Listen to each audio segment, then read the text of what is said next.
Bonjour, je m'appelle Ophélie Damblé et je suis la fondatrice de Ta Mère Nature. Je me suis plantée plusieurs fois en vélo, au running, dans l'herbe, avec une scie, un marteau. Je me suis lancée dans le maraîchage alors que je n'y connaissais rien. J'ai fait crever des tonnes, mais alors des tonnes de plantes.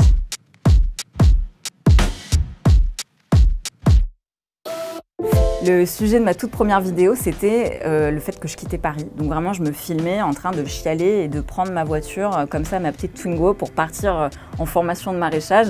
C'était une époque où j'avais quitté mon appart, mon mec, mon job, et je savais vraiment pas dans quoi je me fourrais.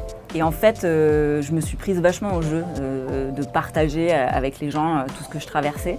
Et c'est comme ça que Ophélie Damblé est devenue Ta Mère Nature, parce que j'ai un côté un peu rentre-dedans, et puis il y avait un côté aussi un peu urbain, que j'avais envie de garder. Pendant ma première formation en maraîchage bio, où on nous a appris à faire des semis, donc vraiment le truc de base, où tu te mets à mettre des graines dans de la terre. De voir germer des graines au bout de quelques jours, il y avait vraiment, j'ai retrouvé des joies d'enfant en fait. Ça m'a vraiment rempli de joie et j'étais très excitée à cette idée que ça allait donner des légumes ensuite. Alors la Green Guerilla, c'est un mouvement qui est apparu dans les années 70 à New York. Et l'idée, c'est que c'était juste une bande de jeunes qui se sont emparés d'un terrain vague pour le transformer en un jardin partagé.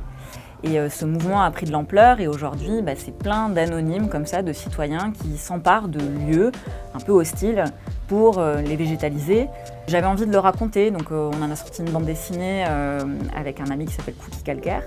Alors le symbole un peu connu de la Green Guerilla, c'est la bombe de graines, où le principe c'est de créer comme une sorte de coque protectrice pour la graine afin qu'elle germe mieux. Et on sait qu'en ville, c'est une terre qui est assez tassée, qui est un peu compliquée justement. Moi j'adore utiliser un lance-pierre. Ça ne sert à rien le lance-pierre, mais il y a un côté tellement rigolo. Pour moi il y a vraiment ce truc de je suis sur un terrain de jeu quoi.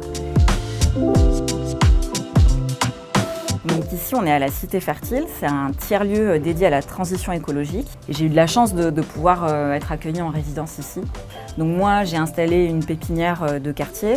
J'ai parfois des collégiens qui viennent, des réfugiés, là dernièrement. Donc c'est avant tout beaucoup d'échanges. Et c'est ça qui est chouette ici à la Cité Fertile, c'est qu'il n'y a pas de limite sur les formats qu'on peut imaginer.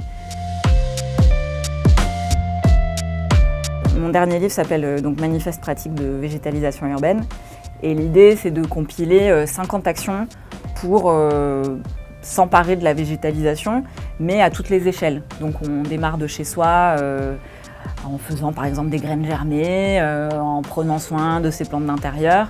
Puis au fur et à mesure, on va avoir envie de peut-être partager ça collectivement. Pourquoi pas installer un composteur, gérer un jardin partagé. Et j'ai voulu comme ça raconter en fait tous les niveaux d'action. Il y avait toujours cette idée de rendre les choses accessibles. On a mis beaucoup de dessins, plein de couleurs et plein de blagues aussi.